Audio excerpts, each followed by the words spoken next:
ไม่ต้องกินละมั้งวันเนี้ยจะถ่ายกินอาหารมื้อ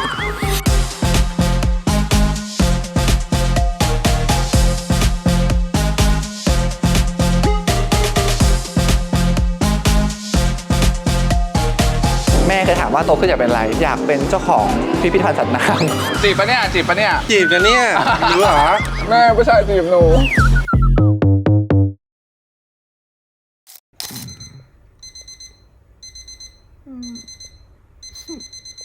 มอร์นิ่งครับทุกคนก็เดี๋ยวผมขอตัวไปอาบน้ำล้างหน้าแปรงฟันแล้วก็ให้อาหารปลาเดี๋ยวเราไปเจอกันสถานที่แรกเลยครับ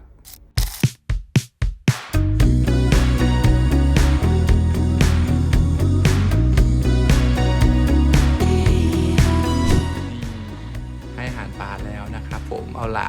เดี๋ยวเราไปกันเลยครับเย่มาถึงแล้วครับที่แรกของวันก็ก่อนที่จะทำอะไรแล้วก็มาเอาความเป็นมงคลกับการเข้าวัดซึ่งปกติชอบเข้าวัดอยู่แล้วจริงๆแล้ววันนี้จะชวนคนที่ชอบเข้าวัดมาด้วยคือโปกับบาสแต่ว่าโปกับบาสติดถ่ายหนังอยู่เราไปไหว้ก่อนแล้วค่อยไปข้างในครับ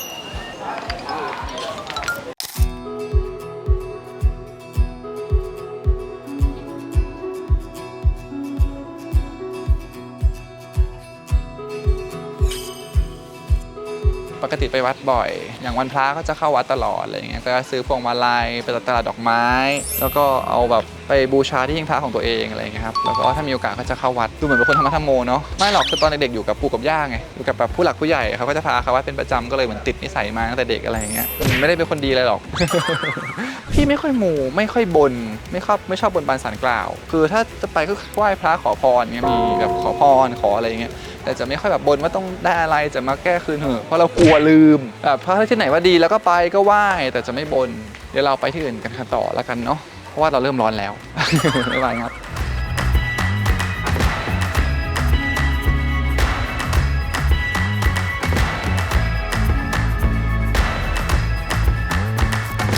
เชื่องมากเลยอ่ะไปก่อนนะบ๊ายบายไม่ใส่ครับเนี่ยมาแต่กระสุนท่อนจ้าโอ้ยหน้าตาผมคือคนอีสานได้เลย เอาเบาอีสานได้อยู่เด้ได้อยู่นะจะโมไม่ได้สานวะเบาได้อยู่ครับแม่เป็นคนขอนแก่นเฮ้ย10 บาททั้งหมดอันต้องใส่ถุงครับอันนี้ใส่ถุงเนี่ยโอ้เกียบผมว้าวได้ละฮะแตงโมกับมะพร้าวอากาศแบบนี้ต้องกินมะพร้าวสดชื่น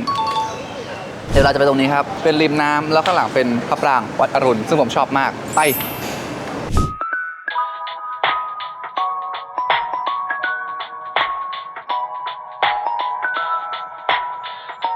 นี่คือร้านอาหารที่อยู่เห็นวิววัดอรุณซึ่งจริงๆแล้วมาบ่อยเพราะว่าเพื่อนชอบมากันมาตั้งแต่สมัยปริญญาตรีแล้วที่จุฬาอย่างเวลามีงานวันเกิดหรือเวลามีแบบงานสำคัญเขาก็จะเลี้ยงกันแถวนี้อะไรอย่างเงี้ยอย่างรอบปีที่แล้วงานวันเกิดเพื่อนก็ชวนไปล่องเรือแล้วก็ถ่ายรูปวิวที่ชอบวิววัดอรุณมากเลยนะอีกคนที่ชอบมากคือไมค์ก็ชอบมาแบบมาถ่ายแบบแถวนี้อะไรอย่างเงี้ยบรรยากาศมันดีอยู่ริมน้ำเนี่ยแล้วก็เปิดเพลงแบบนี้อย่างร้านหลายร้านที่ผ่านหมดแล้วเนี่ยแถวเนี้ยทุกร้านคือนั่งหมดละมีปลาด้วยอ่ะมันน่าจะใกล้วัดด้วยแหละที่เขาปล่อยปลาอะไรอย่างเงี้ยชอบมากเห็นไหมกลางคืนก็ได้อีกฟิลนึงนะแล้วก็จะเปิดไฟหน่อยอะไรเงี้ยครับผมถ้าใครมาเที่ยวประเทศไทยนะครับผมก็แนะนำให้มาร้านอาหารลองหาทานข้างๆตรงข้ามวัดอรุณนะครับจริงๆแถวนี้มีโรงแรมที่พักเยอะเลยก็นอนแล้วก็เปิดม่านออกมาก็เป็นวัดอรุณเลยอะไรอย่างเงี้ยครับผมก็สวยมาก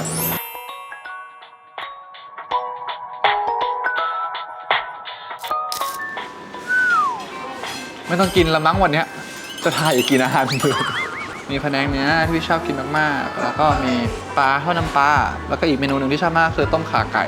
จะเป็นเมนูชอบตั้งแต่เด็กละแต่ร้านนี้จะออกหวานนิดนึงนะแต่ถ้าเป็นของแม่พี่อ่ะมันจะมีความแบบความคล้ายๆต้มยำด้วยอ่ะคือแม่จะใส่มะนาวไปด้วยซึ่งไม่รู้ใส่ทำไมคือต้มข่าไก่เขาใส่ปกติไม่ใส่เนาะแต่แม่พี่ใส่อ่ะก็มันอร่อย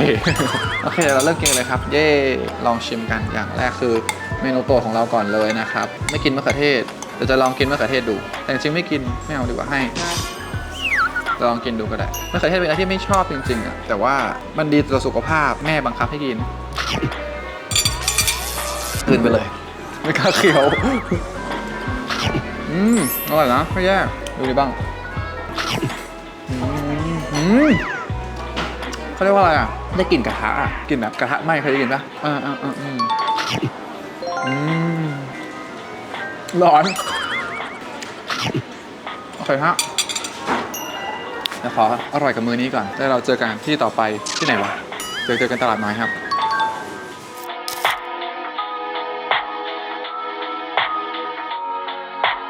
กินก็กินไปดิมันคงไม่หายเลยอ่ะมันคงยังไม่เย่ๆเลยกินไปดิเขาไม่อยากกินด้วยหรอกอากาศร้อนกับน้ำแข็งใส่ทำมือคือน้ำวันจะเบสวันนี้ไม่ได้ไปไหนละแวะทุกร้านไปทุกที่งง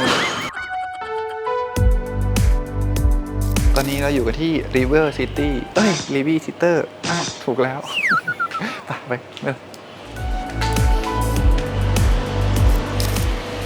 เขาผมจับเขาผมทัชด้วยหรือไม่ได้เวลามาดูงานศิลป์เนี่ยเราอยากจะทัชจะจับเขามีราคาด้วยนะอย่างรูปนี้ก็ราคาเริ่มต้นแค่ 302,500 ราคาก็ตามคุณภาพงานครับของพวกนี้มันอยู่ที่คุณค่าภายในมันมี value ของมันคือเวลาเสร็จงานศิลป์งานศิลป์คืองานที่เราสามารถตีความได้หลากหลายมาก10 คนดูก็ตีความต่างกันมันเป็นหน้าที่ของคนที่เขาอาร์ติสต์แหละจริงๆเราไม่จำเป็นต้องตีความตามที่อาร์ติสต์เขาเขียนก็ได้นะเวลามาดูงานศิลป์มันตีความตามที่เรารู้สึกเราดูหนูดูคนอื่นดูก็ให้ความรู้สึกต่างกันมันคือศิลปะมันคือศิลปะจริงๆพี่มาย่านนี้บ่อยย่านเจริญกรุงประเทศไทยถือว่าเป็นย่าน Creative District นะครับเป็นย่านเศรษฐกิจสร้างสรรค์อะไรอย่างเงี้ยเพราะเขามองว่าธุรกิจอาร์ตเนี่ยก็เป็นหนึ่งในอุตสาหกรรมสร้างสรรค์เหมือนกันเพราะว่าตอนนี้พี่เรียนปโทอยู่พี่เรียนสาขา Creative Industry นะครับที่จุฬาเนี่ยก็จะได้เรียนเข้าใจเรื่องของว่าประเทศที่เขาเจริญแล้วอเมริกาอังกฤษญี่ปุ่นเกาหลีจีนอย่างเงี้ยเขาใช้เรื่องของเศรษฐกิจสร้างสรรค์หรือว่าอุตสาหกรรมสร้างสรรค์เป็นหนึ่งในกลยุทธ์ในการพัฒนาประเทศเขาอะไรอย่างเงี้ยผมประเทศไทยก็เลยเริ่มที่จะกลับมาให้การแบบเขาให้ความสำคัญกับพวกแบบเรื่องของอุตสาหกรรมสร้างสรรค์ Creative Industry ต่างๆอะไรเงี้ยซึ่งงานทัศนศิลป์งานศิลปะต่างๆก็เป็นหนึ่งในอุตสาหกรรมสร้างสรรค์ซึ่งมีหลากหลายมากอุตสาหกรรมสร้างสรรค์มีแบบหลายหมวดหมู่อะไรเงี้ยต้องไปดูว่าแต่ละประเทศก็จะมีการจำแนกประเภทของอุตสาหกรรมสร้างสรรค์แตกต่างกันซึ่งเราก็สุขดีนะที่แบบรัฐบาลแล้วก็อย่าง CAA หรือกระทรวงวัฒนธรรมหรือว่าสำนักนายกรัฐมนตรีก็ตามที่เห็นความสำคัญของเรื่องของเศรษฐกิจสร้างสรรค์อุตสาหกรรมสร้างสรรค์แล้วก็จัดให้ย่านนี้เป็นย่านที่มีการพัฒนา Creative Industry ตลอดเวลาอะไรอย่างเงี้ยอย่างย่านตลาดน้อยย่านเจริญกรุงแถวเนี้ยก็จะมีกิจกรรมมีอีเวนต์ผลัดเปลี่ยนกันตลอดเวลาซึ่งดีมากครับเนี่ยดูมีความรู้อีกแล้วอะซึ่งจริงๆไม่ใช่นะอ่าน Google มา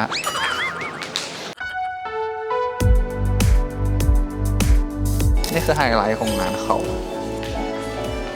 จะเป็นคนที่แบบ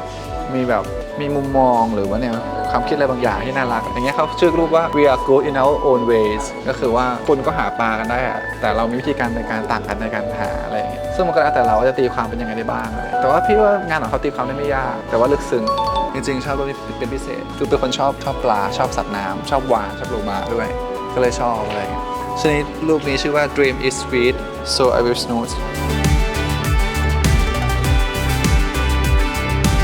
นี่คือ No Rocket on the Moon ที่เราดูกันเมื่อกี้เดี๋ยวเราจะเซ็นนะครับแล้วก็ส่งให้กับคนที่เป็นลัคกี้ดีไหมทำได้ไหม ขอให้คนที่โชคดีได้ไปนะเราอยู่กันที่ชุมชนตลาดน้อยเป็นพื้นที่ที่พี่ชอบมาเดินบ่อยๆที่ผ่านมาก็เพิ่งมีงานไปBangkok Design Week มึงก็จัดแถวนี้แหละแต่ละพื้นที่ก็จะมีแบบ exhibition มาลงอะไรอย่างเงี้ยตามซอกตามซอยก็จะมีงานอาร์ตงานศิลป์ให้ดูอะไรอย่างเงี้ยครับอากาศก็ไม่ร้อนมากกว่านี้โชคดีเราจะไปคาเฟ่หนึ่งที่พี่ชอบมากอยู่ข้างหน้านี้ไปพาไปดู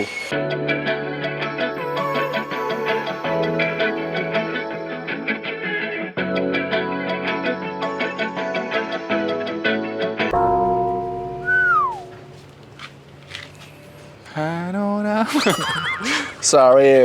we are closed today ขโมยจักรยานไปละ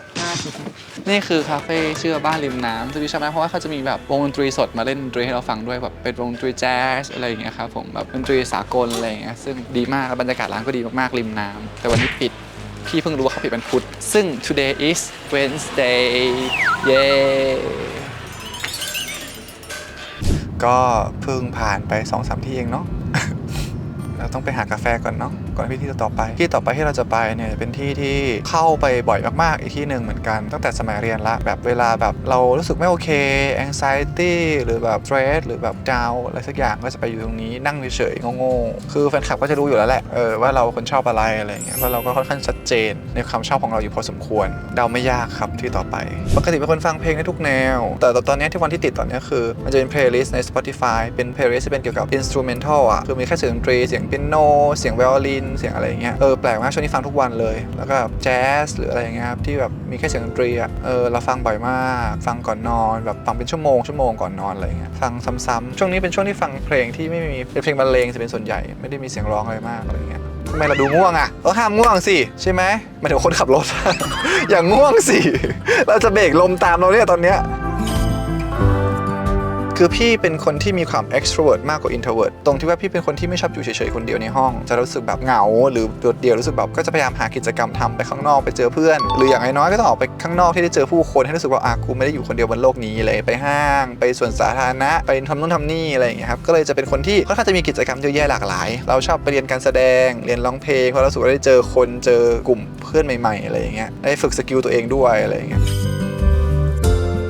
คือพี่เนี่ยเป็นคนที่เข้าได้กับทุกคนเลยจริงๆถ้าทุกคนได้ตามคอนเทนต์ของค่ายก็จะเห็นว่าพี่ก็สามารถอยู่กับทุกคนได้อะไรอย่างเงี้ยเพราะว่าเป็นคนที่เราก็ค่อนข้างที่จะเอนจอยกับการอยู่กับคนนั้นคนนี้เพราะว่าแต่ละคนก็จะแบบมีคือเราชอบที่จะ explore คนใช้คำนี้มันไม่รู้ว่าเป็นสิ่งที่ดีหรือไม่ดีนะแต่ว่าเราได้เรียนรู้ว่าแบบเป็นยังไงอะไรยังไงอะไรอย่างเงี้ยแต่ละคนก็จะใ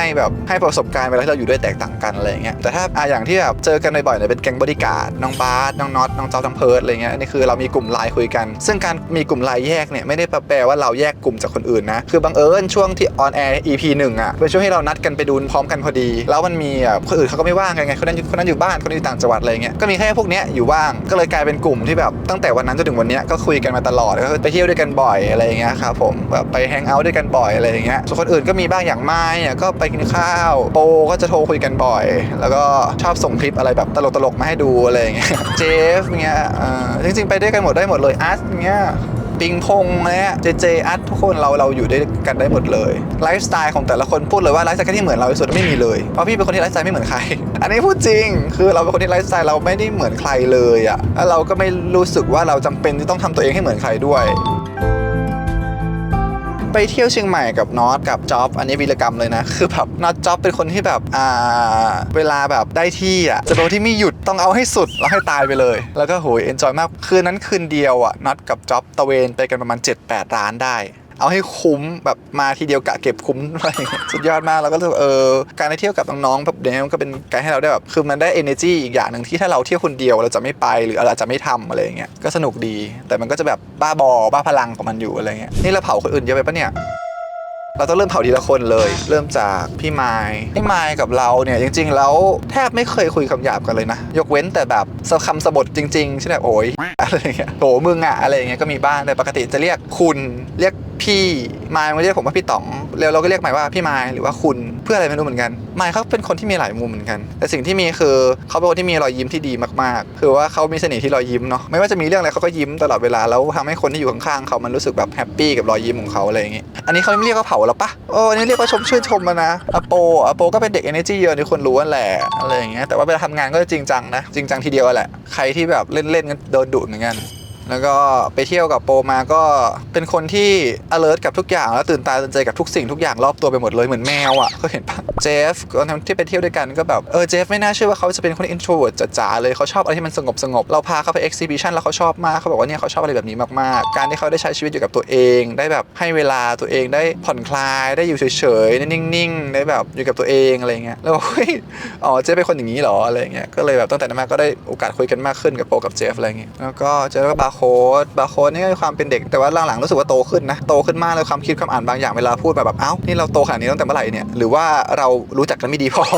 ครับก็เป็นเด็กน่ารักเด็กก็เป็นเด็กขี้อ้อนน่ารักอะไรเงี้ยเวลาทำงานก็ตั้งใจบาสน็อตจ๊อบเพิร์ดนี่เป็นกลุ่มที่สนิทกันมากเป็นเด็กที่แบบเด็กผู้ชายห่ามๆกลุ่มหนึ่งที่บ้าพลังแต่เขาตั้งใจนะถ้าคุณเห็นโชว์เขาตอนเวอร์ทัวร์โชว์บอดี้การ์ดเราเห็นเขาตั้งใจมากแบบซ้อมแบบเขาโชว์แค่ไม่กี่นาทีก็จริงแต่เขาซ้อมกันหนักมากแบบซื้อสนับแล้วเข่าแตกโอ้โหแบบเหนื่อยกันคือแล้วเวลาที่เขาซ้อมกันเวลาที่ผ่านทุกโชว์เขาจะรีบกลับมาดูวิดีโอเลยว่าเขากระโดดพร้อมกันไหมลงท่าพร้อมกันไหมอะไรเงี้ยเราเห็นถึงความตั้งใจการทำงานของเขาแหละก็หวังว่าในอนาคตเราจะได้เห็นงานของเขาอีกเยอะๆเพราะว่าเขาเป็นเด็กตั้งใจทำงานมากๆปิงเป็นเด็กน่ารักปิงเราคุยกันบ่อยเพราะว่ามีลูกชายแล้วก็ลูกชายปิงก็น่ารักมากอะไรอย่างเงี้ยแล้วปิงเป็นคนชอบของหวานปิงชอบกินช็อกโกแลตปิงไม่เคยเรียกผมว่าต่องธรรมดานะเรียกพี่ตลอด อายุเท่ากันเหมือนกันแต่ว่าอาจจะแก่เดือนอะไรเงี้ยแต่ปิงได้พี่ต๋องตลอดไม่เคยหลุดเลยไม่เคยคำหยาบด้วยเลยสักครั้งเราก็เลยต้องเรียกน้องปิงไปโดยปริยาย ไม่สามารถเรียกพี่ปิงได้แล้วก็เลยน้องปิงน้องอะไรเงี้ยกับพงนี่สนิทกันมาตั้งแต่เจอกันแรกๆแล้วเพราะเขาเป็นเด็กเหนือเป็นเด็กเชียงใหม่อะไรเงี้ยตั้งแต่วันแรกที่เอาติ้งกันที่พัทยาที่หัวหินสิใช่ก็ตั้งแต่นั้นมาก็แบบคุยกันมากขึ้นอะไรเงี้ยเพราะว่าน้องเป็นแบบเรารู้สึกว่าน้องแบบเป็นเด็กเชียงใหม่แล้วน้องเป็นคนเข้าหาคนอื่นไม่ค่อยเก่งเท่าไหร่อะไรเงี้ยก็เลยชวนคุยชวนมาหาคนอื่นชวนพาไปรู้จักคนนั้นคนนี้อะไรเงี้ยตอนนี้รู้สึกว่าน้องพัฒนาขึ้นพงเป็นเด็กมีเสน่ห์มากเวลาทำอะไรก็ตามที่ตัวเองรู้สึกถนัดแล้วก็เป็นสิ่งที่ตัวเองรักเล่นเบสหรืองานเต้นอย่างเงี้ยถ้าไม่มีเวิร์ทัวร์เราก็จะไม่รู้ว่าจริงๆพงเป็นคนเต้นเป็นแล้วเต้นเก่งมากด้วยแล้วก็มีเสน่ห์มากบนเวทีอะไรเงี้ยพงเขาเจอสิ่งที่เป็นตัวของตัวเองแล้วแหละเขาเจอทางของเขาละเชื่อว่าในอนาคตน้องน่าจะได้เห็นผลงานของเขามากขึ้นอัดเป็นเด็กที่แบบจริงๆอัดเป็นเด็กขี้อ้อนนางเป็นคนสกินชิปกับทุกคนเลยที่เจออะไรเงี้ยก็จะแบบพี่ตองคนนั้นคนนี้อะไรอย่างเงี้ยก็เป็นเด็กน่ารักเจก็เป็นเด็กบ้าพลังคนหนึ่งที่เล่นกล้ามตลอดเวลาแต่เจเป็นเด็กเป็นคนซื่อมึงมันอยู่แต่เราตลกอ่ะแบบคือคำพูดคำจาหรือการกระทำบางอย่างคือมันแบบมันซื่ออ่ะมันออกมาแบบที่มันคอนทราสต์กับภาพผู้ชายบึกบึนกล้ามใหญ่มากอะไรอย่างเงี้ยภาพสีชมพูแป๊ดๆอะไรอย่างเงี้ยคือก็น่ารักดีเราว่าสิ่งที่น่ารักของเจคือเขารู้ว่าเขาชอบอะไรแล้วเขาไม่อายอ่ะเขาแบบเขาชอบสีเนี้ยเขาชอบใส่เยอะๆอย่างเงี้ยแล้วเขาไม่ได้อายใครเขาแบบก็เขาชอบอะไรเงี้ยถือว่ามันเจ๋งมากเลยที่แบบที่คุณเจอความชอบของตัวเองแล้วก็ยึดมั่นกับความชอบของตัวเองได้อะไรเงี้ยต้านี่คือเป็นเด็กแบบจริงๆต้าเป็นเด็กเหมือนจะเป็นบ้าพลังแล้วกลางๆใช่ไหมจริงๆต้าเป็นเด็กใจดีแล้วก็มีเอมพัตตี้สูงมากเลยนะเป็นเด็กที่แบบเอาใจใส่คนรอบข้างเป็นอะไรเงี้ยมันก็จะคอนทราสต์กับภาพลักษณ์ที่บางคนอาจจะเห็นถึงความแบบโหความกลางความบ้าพลังความอะไรเงี้ยแต่จริงๆเด็กน่ารักเบิ้ลเนี่ยเป็นคนแปลกเบิ้ลเป็น introvert นะแต่เป็น introvert ที่เรารู้สึกว่าเขาไม่ได้ปิดตัวเองขนาดนั้นน่ะแล้วก็ไม่ได้แปลว่าเขาอยากอยู่คนเดียวตลอดเวลาอะไรอย่างเงี้ยแต่เขาจะมีความติดบางอย่างอยู่แต่พอวันหนึ่งที่เขาเริ่มเปิดใจให้เราจะเจอมุมบางมุมที่รู้สึกว่าเขาก็ดูเป็นเด็กที่น่ารักดีอะไรอย่างเงี้ยซึ่งหลังๆเบิ้ลมันก็เริ่มแบบมีความเป็นตัวของตัวเองมากขึ้นเริ่มเปิดใจให้กับทุกๆคนมากขึ้นรวมถึงเราด้วยอะไรอย่างเงี้ยรู้สึกว่ามันก็เป็นเด็กที่มันมีอีกมุมนึงที่เราแบบคาดไม่ถึงเหมือนกันเยอะอยู่เหมือนกันอะไรอย่างเงี้ยโอเคพอก่อนนะคะกับเซสชั่นสัมภาษณ์ เพราะว่าง่วงไม่ชอบตอบคำถามตอนง่วงเดี๋ยวเราไปเจอกันที่ต่อไปครับ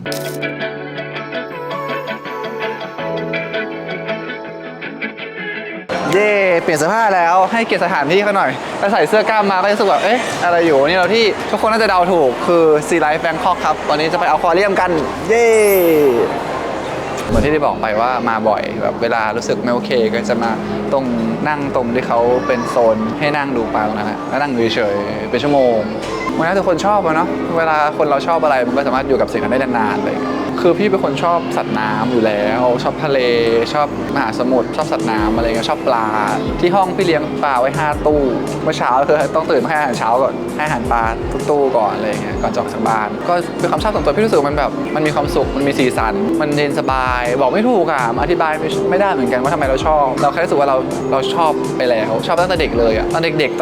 ล็กๆแบบอนุบาลหรือประถมต้นเนี่ยแม่เคยถามว่าโตขึ้นอยากเป็นอะไรพี่บอกว่าอยากเป็นเจ้าของพิพิธภัณฑ์สัตว์น้ำฝันเวอร์มากฝันเลื่อนลอยมากเลยแต่โตมาก็รู้สึกว่าจริงๆเราไม่ต้องเป็นเจ้าของก็ได้เราแค่เป็นคนเข้ามาดูก็ได้จริงๆชอบโลมาชอบวานอะไรอย่างเงี้ยแฟนคลับก็จะเรียกพี่ว่าคุณโลมาเพราะเขาจะรู้พี่ชอบโลมาแทนตัวเองก็เป็นโลมาอะไรอย่างเงี้ยแล้วแฟนคลับพี่ก็จะแบบคือพี่มีกลุ่มแฟนคลับของพี่บ้านแฟนคลับพี่เขาจะแทนตัวเองว่าปลาน้อยของต๋องเขาก็เป็นปักเป้าบ้างเป็นเต่าเป็นแมงกะพรุนเป็นนู่นเป็นนี่อะไรอย่างเงี้ยแต่ละคนก็จะแทนตัวเองเป็นตัวนั้นตัวนี้เป็นสัตว์นั้นสัตว์นี้อะไรอย่างเงี้ยน่ารักดีส่วนพี่ก็เป็นโลมาอะไรเงี้ยจริงๆอยากเป็นวานด้วยเคยคิดว่าจริงๆแล้วพี่เป็นวานนะแต่เป็นวานที่ชื่อเล่นว่าโลมางงไหมเพราะถ้างงอยู่กับเราไม่ได้นะหาตากล้องใหม่โลมาไม่ใช่ปลาเนาะโลมาเป็นสัตว์กันด้วยนมแล้วก็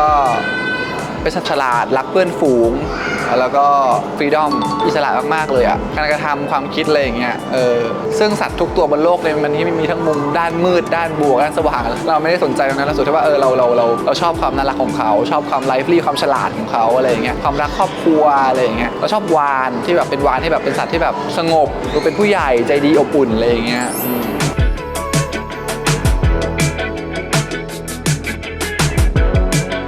วัสดีครับแล้วก็วันนี้ต้องขอบคุณทาง Sea Life Bangkok นะครับที่เอื้อเฟื้อสถานที่แล้วก็เขายังใจดีมากๆพอรู้ว่าเราจะมาถ่ายแล้วก็ขออนุญาตพี่เขาแล้วพี่เขาก็ยินดีที่จะพาเรามาชมการทำงานเบื้องหลังของเขาว่าภายหลังบ้านของเขาเนี่ยเขามีการทำงานยังไงบ้างอะไรอย่างเงี้ยเราก็จะทำอะไรกันต่ออีกเยอะเลยไปเจอกันครับสวัสดีครับ สวัสดีครับ พี่อู๋ ครับผม เดี๋ยวพี่อู๋จะพาเราไปดูวันนี้ครับ อันนี้จะเป็นบ่อใหญ่ของเราเนี่ยสำหรับการชม มีน้องฉลามมีน้องปลาตะคองตัวใหญ่ มีน้องตัวใหญ่ชื่อว่าน้องเสือทรายนะครับฉลามตัวแรกของเราน้องที่มาให้ทุกคนชมกัน อยู่กับเรามาตั้งแต่ช่วงแรกเลยเนาะ เปิดมากี่ปีแล้วพี่ ตอนนี้ประมาณปีที่ 17 แล้วนะครับน้องคนนี้ก็จะอยู่กับเรามาตั้งแต่ก่อนที่เปิดให้บริการสำหรับส่วนนี้ครับเป็นโปรเจกต์ของเราก่อนที่ปลาจะไปอยู่ในตู้จัดแสดงด้านนอกนะครับเราก็จะมีการนำเขาเนี่ยมาอนุบาลกันก่อนเลยใช่แล้วน้องตัวนี้เป็นใครเอ่ย เฮ้ยมาน้ำเป็นรูปมาน้ำดูดิ จะเป็นน้องม้าน้ำนะครับหลังจากที่เขาเพิ่งออกมา เขาคลอดจากที่นี่เลยป่ะครับ ถูกต้องครับเพราะว่าก่อนที่ปลาจะไปอยู่ในตู้ใหญ่จริงๆเนาะเราก็ต้องมาอนุบาลพวกเขาก่อน ไม่ว่าจะเป็นปลาตัวใหญ่อย่างฉลา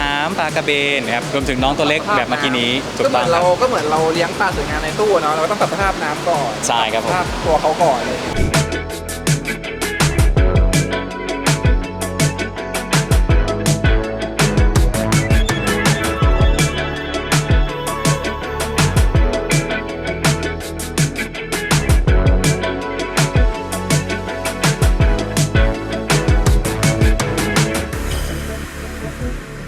รู้สึกดีครับเพราะว่า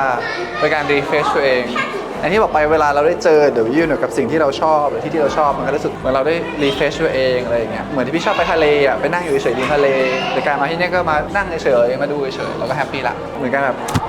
กลับไปทำงานหนักต่อไปได้คือเวลาทุกคนมาทุกคนก็จะมองหาตัวเมนจะดูฉลามดูนู่นดูนี่อะไรเงี้ยแต่พี่เป็นคนที่เอนจอยกับปลาเล็กๆทุกตัวเนี่ยปลาที่แบบพวกเนี้ยที่คนเขาไม่สนใจกันพี่ชอบหมดเลยเสร็จแล้วครับก็รู้สึกดีใจมากที่ได้มาวันนี้นะครับเพราะจริงๆก็มาบ่อยอยู่แล้วแหละแล้วก็รู้สึกได้ฮิวพลังมากๆใครอยากขอเราเป็นแฟนให้มาขอที่นี่นะ เราบอกแล้วนะ ขอแป๊บนึงนะ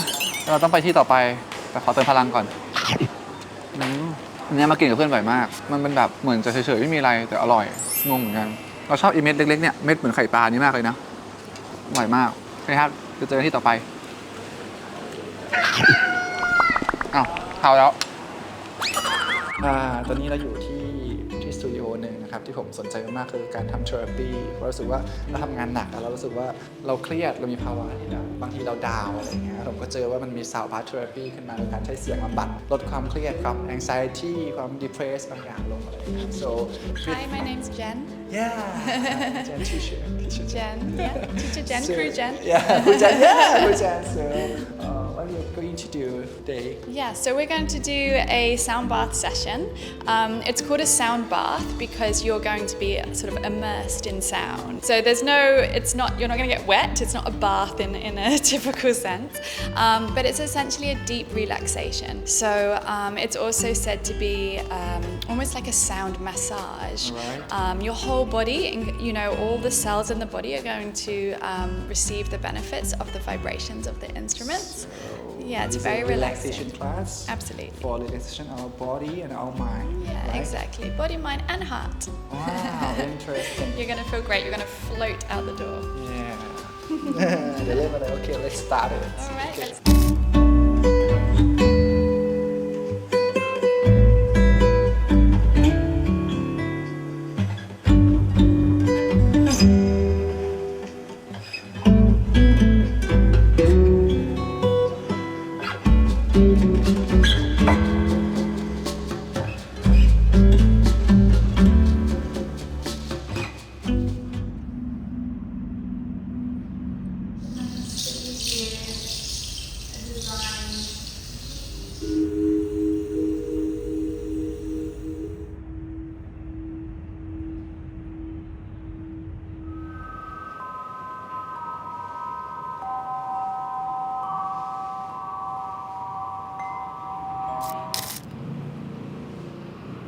So well done. That was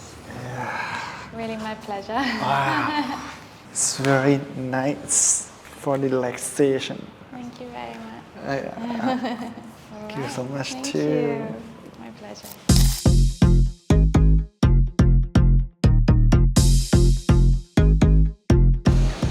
ราดหน้าครับงำกินปะ กินครับ เอา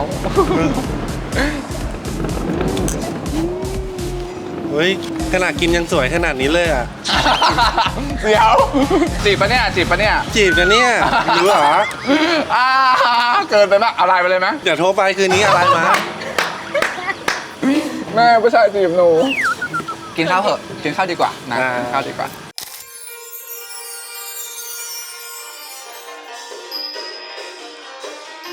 สวัสดีครับนัดพี่ต๋องมาวันนี้พี่ต๋องนะครับ วันนี้วันนี้พี่ต๋องใช่ไหม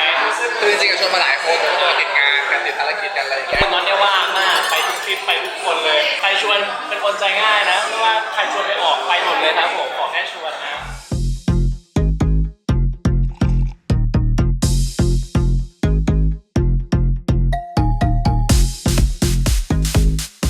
ไปไหนอ่ะ เดี๋ยวเราไปรับเพื่อนอีกคนหนึงที่จะมากับเรา เอาจะลงมาเหรอ อยากมา โอเค ปกติเขาไม่ออกจากบ้านง่ายๆนะคนนี้น่ะ นี่ไม่ใช่วิธีอะไรหลอกล่อให้คนคนนี้มาได้ ไม่ได้หลอกล้อเขาบอกว่าเอ้ยที่ชวนมา อ่า เรามาดูกันว่าเป็นใครพี่ปอนไม่ใช่ กลับละ พี่ปอนไม่มาเหมือนกันวันนี้พี่ปอนถ่ายงาน วันนี้เห็นว่า โอบาสกันที่บ้านทุกคนไงเว้ยโย่ what's up man เว้ยเป็นอินแบล็กว่ะไม่น่าเชื่อว่าจะมาได้ในที่สุดก็มีคนว่างกับเราได้อีกหนึ่งคนวันนี้เหนื่อยมาไปไหนมาถ่ายงานมาเราไปถ่ายงานมาทั้งวันเลยพี่ไปเราไปแหวกที่ทำไปแหวกเชื่อเลยใช่ไหมโอเคครับเดี๋ยวพาน้องไปกินข้าวพาน้องหิวข้าวมาตอนนั้นเด็กใหม่นะครับมา แขกรับเชิญพิเศษ เป็นคนเหนือตีกินอาหารอีสานได้ คืออะไรอ่ะมันกะเพราคุกเหรอมันกะเพรากะเพราอ่ะ เบิ้ลอู้เหนือได้ก่อนกูบอจานเลยกะเบิ้ลอยู่เหนือมากี่ปีอยู่มาทั้งชีวิตอ๋ออู้บอจ้างแต่อู้เหนือแล้วหนามันเพี้ยออกเด้อเบิ้ลเป็นเด็กเชียงใหม่เนาะเป็นคนเฮียนเดี๋ยวเราจะพอว่าเดี๋ยวเขาจะสั่งยาดองมาเฮ้อเบิ้ลกับน็อตลองคนละหนึ่งกรึ๊บมาลองดูกันว่าถ้าเกิดไม่ได้ยาดองแล้วจะเป็นอย่างไรนะจ๊ะเย่ได้ไหมเย่จับไปเลยเย่อันนี้คือย่าลีแพรอันนี้คือพญาเสือโคร่งอันนี้คือข้าวไผ่มณีข้าวไผ่มณีอันนี้มะม่วงดองกินแกเลียนไม่ต่อคืออะไรบ้างอะไรดองมะม่วงดองกับมะม่วงอะไรอันนี้อะไรมะม่วงดองมะนาวอันนี้หมายความว่าอะไรพี่พญาเสือโคร่งหมายความว่าอะไรเป็นว่าชื่อดอกมันชื่อดอกพญาเสือโคร่งชื่อสมุนไพรคือทุกอย่างอะแอลกอฮอล์เท่ากันหมดแต่ว่าความเข้มไม่เหมือนกันผมชอบชื่อนี้ผมชอบประมาณนี้วัน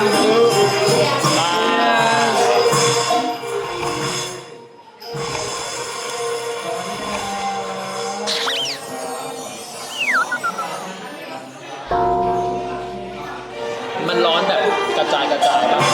ร้อนแบบไม่แสบ มันร้อนอย่างเงี้ย เฮ้ย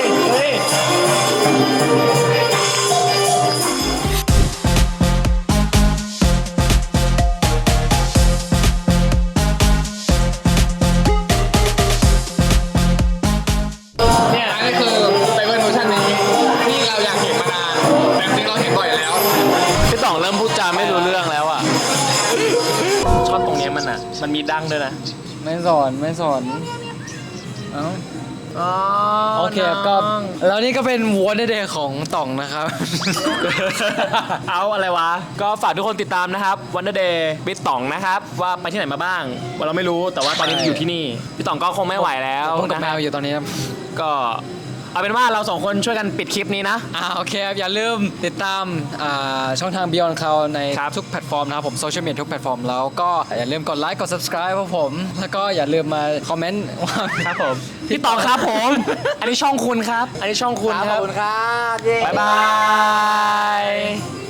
สวัสดีครับ ก็ดีขึ้นแล้วครับ ตอนนี้ขอบคุณที่มาส่งนะ น่ารักมาก แล้วก็คืนนี้ต้องขอตัวไปนอนก่อนเพราะว่าไม่ไหวแล้ว บ๊ายบายครับฝัน บ๊าย ดี บาย ครับฝันถึงก็ดีนะครับ เนี่ยเดี๋ยวคนก็ไม่มาจีบเราพอดี ยังโสดอยู่นะฮะ ติดต่อมาได้ครับผม ไม่มีจีบก็ดีสิครับ ทำไม เพราะผมห่วง เอาจริงปะเนี่ยหยุดเดี๋ยวนี้